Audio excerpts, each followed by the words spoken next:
Today I'm going to try to be as fast as possible because even though I'm a few days late, I'm going to be doing my August TBR, and I read too many books is why I don't do TBRs because they scare me now.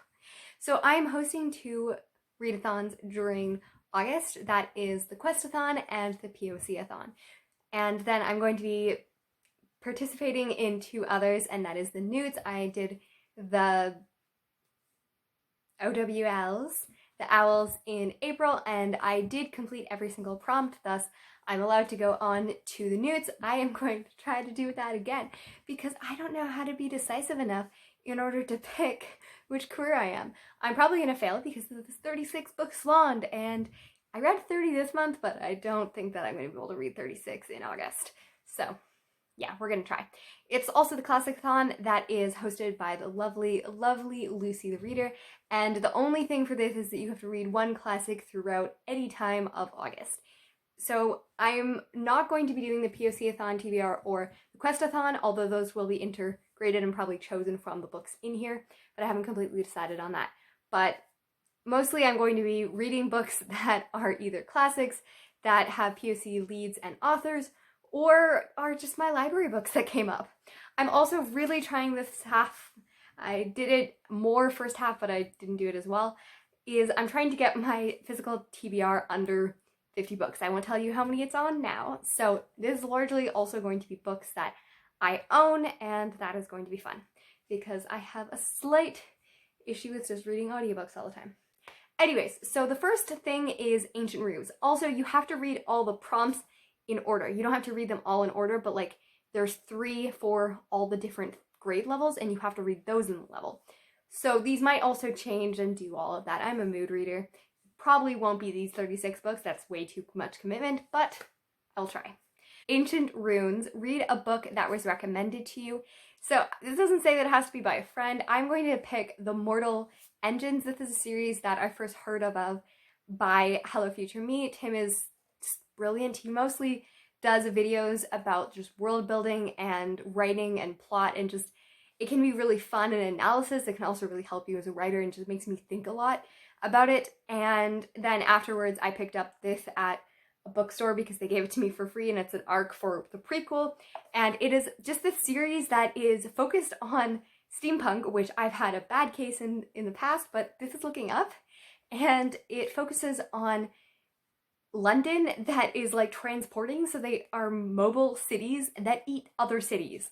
Like, that's so weird, but it's also so brilliant and lovely, and I adore it.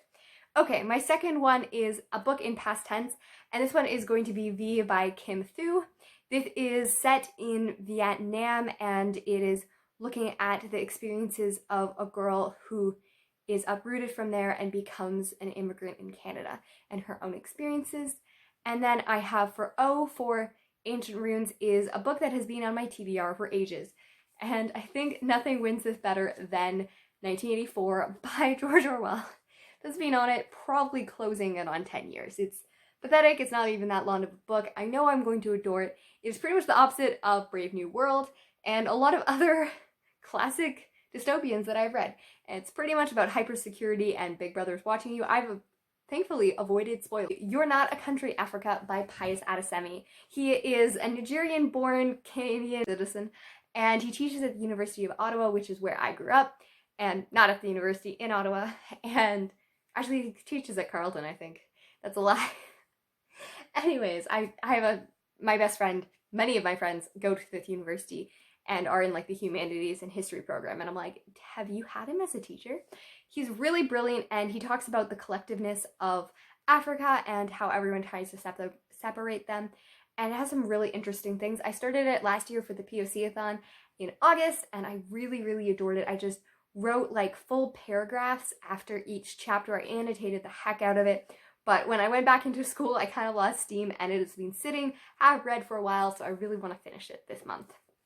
And then I have a standalone. So for this one, I'm going to read Heartberries, and this is a memoir that is by Therese Marie Melhot, and it is about being Native in the US and dealing with PTSD and bipolar. I'm really excited to read it.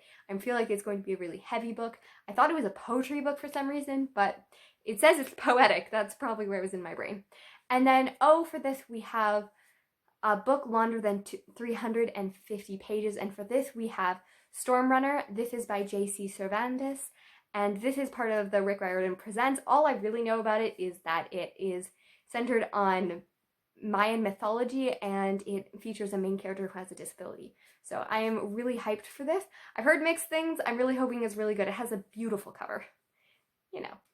And then we have Astronomy. For this one is to have a moon on the cover or title, and for this one I have The Thief Lord by Cornelia Funk. And this is a book I've had on my shelves for a really long time as well. It is set in Venice, and it is about a 13-year-old thief lord. I'm like halfway through it, and I stopped to read Mortal Engines because it just was not helping me. I just was not into it at all. And yeah, I'm really hoping when I pick it back up, then I'm gonna like it more. And then we have Night in the Series or title, and for this I have Black Dog and Black Knight. This is another book that has been going on for a while. I read books for very long periods of time sometimes. This is a Vietnamese poetry that has been translated and deals a lot with just identity and war, and it's such a beautiful and evocative poetries and it's selected from many different people. The very first poem made me cry. I love it very much, and I can't wait to finish it. And I have read a sci-fi book. This one is probably the most out of everywhere. I wasn't really sure what I was going to choose because I'd already put my sci-fi books all in different areas, but I'm going to put for here Miss Marvel, which is a superhero book series, comic book series that deals with a girl who has just become Miss Marvel, and she is Pakistani, and her experiences and life. And I am really, really excited to continue on it. It might be another book, it might be Spider-Man that I'm halfway through as well, or something like that, but I really want to read Miss Marvel again. And then Magical Creatures. First, we have a book title with an A. I think this were Oregon. I haven't been reading the things because I didn't have room in my notebook to write them. And this is Little Dreamers, a Visionary Women from Around the World by Vashti Harrison. She's such a pretty name, Vashti. So pretty. Anyways, I read the first one and it was really beautiful. It dealt with women in Black culture. And there's only it's a nonfiction book that has one page of just telling their story and experiences. And it is remarkable. I want more because she's so well at drawing their stories and telling that. I want more from it. But I think that it is such a talent to be able to write that in such a concise and beautiful way. And I can't wait to read about more women who have changed the shape of the world. And then we have a book under 300 pages. And for this, we have The Alchemist by Paulo Coelho. This is a weird book to describe. It has to do with magical realism and just has a weird plot about the meaning of life and something like that. I read the beginning of it. It is good. As in my brother-in-law read me the first page or two, the first chapter or two. He just my family just has a habit of just picking up books and reading them to people to try to get them to read it. So that's how I read a lot of books. And yeah, that is the book. And again, it is a very well-known Latin American book. And then we have Wind at the Door by Madeleine L'Eng. I'm probably butchering that name. This is the second book in the Time Quartet, or A Wrinkle in Time if you're better knowing that as well. It is a middle grade / YA, mid-century, 1960s children's book that has to do with science fiction and fantasy, and it's lovely. It seems timeless. I just read A Wrinkle in Time movie later down on this list, and this is a terrifying cover. However, the cover of the actual original copies and the audiobook that I will be listening to has birds on it, so it works. And then we have Charms, and this is a gorgeous cover. For this is going to be Nocturna by Maya Montaigne, and I actually got to meet her in May. She came to my local library, and she is absolutely lovely. She cares a lot about representation and about the representation of women. Her main person is a thief who is a face stealer and can change her face, which she really held that as a woman who's not defined by how she looks. And it also, the way that the magic system works is through speaking your native language. And in this first book, it has to do with Spanish, and she's Dominican, I believe. And she kind of shared the experience of always being put down for kind of not speaking English or not having that, and she really wanted to say that where you come from and your heritage is very special. And as she kind of goes into the world beyond, she is going to incorporate that into different language groups and stuff. I believe it's high fantasy though. It's not set in our world, but it's heavily inspired. And then we have a graphic novel or a book that's under 150, but I love my graphic novels, so I'm going to do this. This book is not under 100.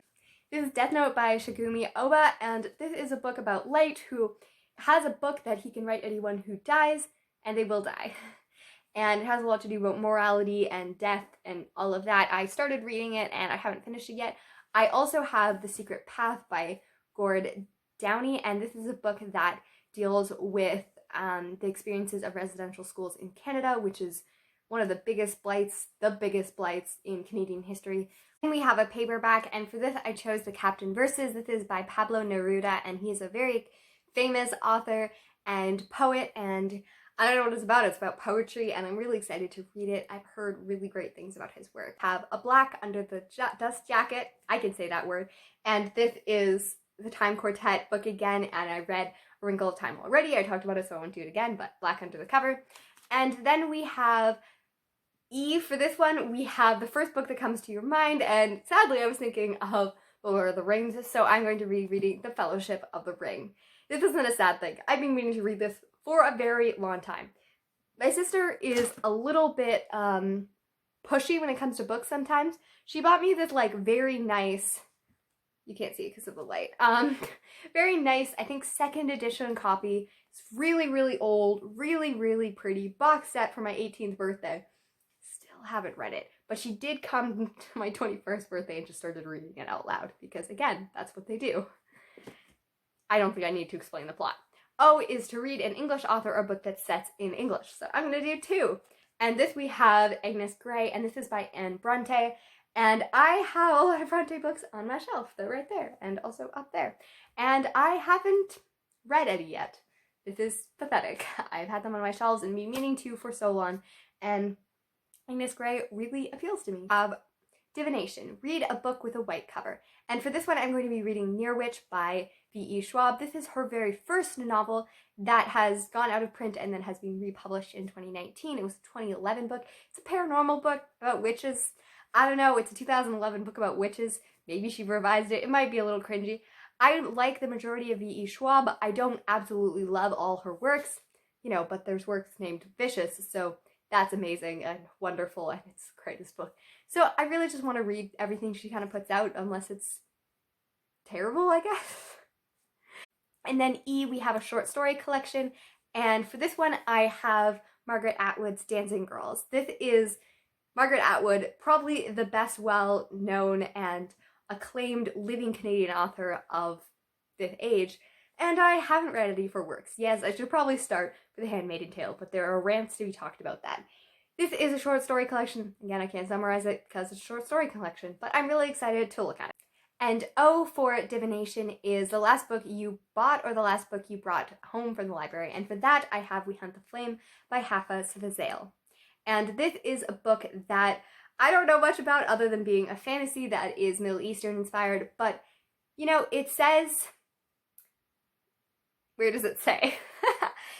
People lived because she killed, people died because he lived, and I'm sold. I am so sold, you don't even know. And then we have History of Magic, which, history is my favorite, so I loved it. First of all, we have a fantasy, and for this one we have The Girl Who Drank the Moon. This is a book that I've been wanting to read for so long, and it is pretty much a reversal of a lot of the tropes. I read Kelly Barnhill's other book last month, and I really, really liked it, so I'm really excited to read this. And it is focused on this witch who this town just keeps on giving her girls because, they don't want her to curse her and they think that this is required. She's kind of not really sure why they keep on giving her girls, but she raises them and they're nice and they have magic. This one has magic. I don't know everything, but I know that premise and it sounds amazing. And then we have E, reread a favorite or a classic. So I am going to be reading several classics during this, but I really hope to reread Exit West by Mohsin Hamad. And this is an incredible novel that I did not realize how much I loved. It is a book that I have loved more and more every time I think back about it. It is often mismarketed, and I want to redeem this. It is a great book, and it is mismarketed. It is often said to be a great romance, an epic romance. It's not so much. It looks at immigration and refugee through a realm of magic realism without necessarily saying the place that they're coming from or going. But it's an evocative and emotional tale, and it tells everyone's stories from the beginning to the end. Like, you might not see them again in the novel, but you'll know what happens because the author tells you. I read several of Mohsin Hamad's books again, and I want to read them all because they're so good. And it's a book that I wasn't sure how I felt, but like, as time, it's been over a year now, and I love it, and I want to reread it now that I know that I love it. Really highly recommend that you pick it up. And then we have Read a Book with a Map. So this is called The Map of the Salt and Stars by Zain Jakabar. I should have practiced saying that name before I just tried to. Yep, and I assume it has a maps on. I'm listening to an audiobook version, but it says map in the thing, and it looks at a medieval map maker and a Syrian refugee today. So that sounds really cool, juxtaposition and connection of those, and I'm excited. Have Muggle Struggles. So, and then next we have Muggle Studies, and the first one on this is to have a cover that has an actual real photo element. And for this one, I already read the story of Dr. Dolittle, and it has pictures of actual animals on it, and it's about a guy who can talk to animals, and he's a doctor. I didn't overly love it. It's slightly racist, like really racist, but it was written in the 1920s, so it's totally okay, right? Yeah. And then we have E set in the real world, and for this one, I'm hopefully going to be reading With Fire on High by Olivia. That is not her. This is a book about a teenage single mother and loves cooking, and it is highly acclaimed 2019 release, and I want to read it because I really liked the Poet-X. And then we have a POC author. Clearly this is mostly POC authors, but for this one I'm going to be reading Another Country by James Baldwin, and he is a very well acclaimed classic, like 1960s writer. James Baldwin was really well revered, and he made huge movements both in the LGBT community as well as the Black community. So I think that he's a very good example for this. We totally missed herbology because I never cared about herbology, but I was like, I have a book that isn't here. So for the first one, we have an audiobook, which is most of these again, but we're gonna pick The Blood of Olympus because it's long, and it's one of the first books I'm gonna be reading this month because shout out Questathon and Demigods Anonymous. I can't tell you anything about it because it's the 10th book in a series pretty much, but it's about demigods and Rome, and it's cool. Yep, and then we have E, a book from 350 to 390. Why? Why do you gotta do this? And for this we have King John by Shakespeare, because we gotta get those short books in there, but that have lots of page count. And for O, we have flowers on the cover, and for this it's called All You Can Ever Know by Nicole Chun. And this is a book that looks at a girl who was born in Korea and then adopted out to a family in the US, and it tells her story. This is a memoir, a nonfiction book, and it's a book that is really personal to me as well, because one of my best friends is born in China and then came and raised in a white family, so that's experience that I know quite intimately, not firsthand, but someone who means the world to me. So that one I'm really excited about. And then we have Potions, a friend's favorite, and for this, I picked Gone Girl. I really, really liked this, even though you don't enjoy it because it's messed up, like really messed up. But this is my best friend's, one of her favorite books, and I finally got to read it. I bought her and me a copy 2 years ago because she liked it so much. Yep. And because, her mom's conservative, she went through and took it also swearing with sex, which, upon reading it, wow, that's a lot. It's a thriller. It's about lots of stuff happening. Lots of stuff. Death, probably. Anyways, and manipulation. Anyways, we have E, and for this you had to pick your house color, and for that is green. And for this I have The Adventures of the Sinister Stranger by Agatha Christie. And this is just a very short story that is in the Tuppence and Ptolemy series, and something about Russian spies. I don't know. It's short. It's green. I'm going with it. And then we have O. This is a book with a prologue. I promise you I will get this back because this is Christine's book and I need to get back to her. I'm so bad at reading it. I also have been carrying it everywhere, which means that it's not in perfect condition again, and I'm a terrible, terrible friend. This is about assassin nuns, and it has great writing. I've just not done it yet. And then we have Transfiguration. Gongle, I'm coming for you. And then we have Queer Rep. For this, I have The Princess and the Dressmaker. This is a graphic novel that has a boy he's a prince, and his family wants to marry him off, but he goes out and does drag, and that's cool. And I don't know if I'm going to get it by the end of the month, especially since I need to read 2 books after it, so I might have to switch it out, but I really want to count this one. Not a first in the series. This might also slightly be cheating, but I was pulling at straws. Henry V. This is the 4th book in the War of the Roses. I've only read the 8th book, Richard III, but, you know, I need to get through these history books. The historical plays that are totally not fabricated. And changed for Tutorian. For Tudor times. We're just gonna go with that. And then last, and maybe least, we have, a book over 500 pages, which several of these do.